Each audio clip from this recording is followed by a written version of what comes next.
心先開始動搖，自細很聽教，笑容何其重要，容讓是禮貌，道歉不可缺少。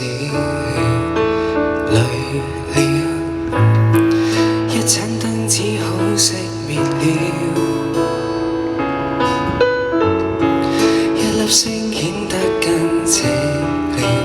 難道我寧願他人好，最後連想講出感覺亦怕很無聊，存在亦變得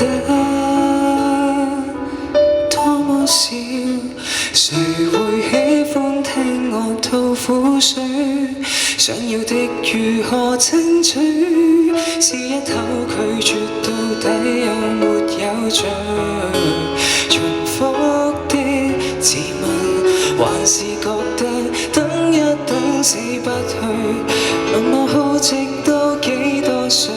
留住笑面，結果將裡面粉碎。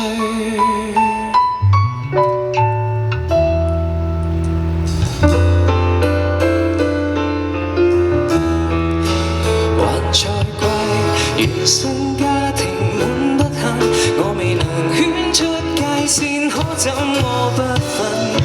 任何事亦太上心，太着緊。誰會喜歡聽我吐苦水？想要的如何爭取？是一口拒絕到底有沒有罪？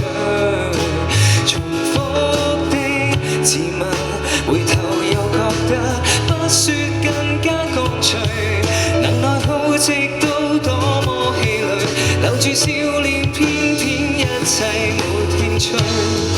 為了可以留住身邊的人，和平到懷疑着人生，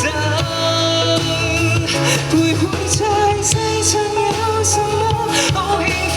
當我看着遠方那麼灰暗，眼前全是內疚，急不吸引？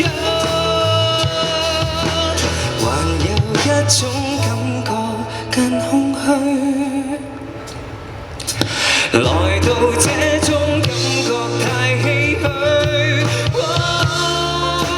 連面對自己也開始想潑冷水，唯一的願望來提示我不要成自己討厭的模樣。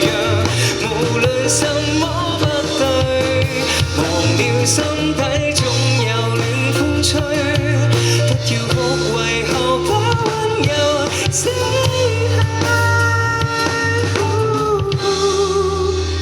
來撫心自問，仍能如孩子笑着睡，能量已盡耗不反對，期望有份美好不會失去。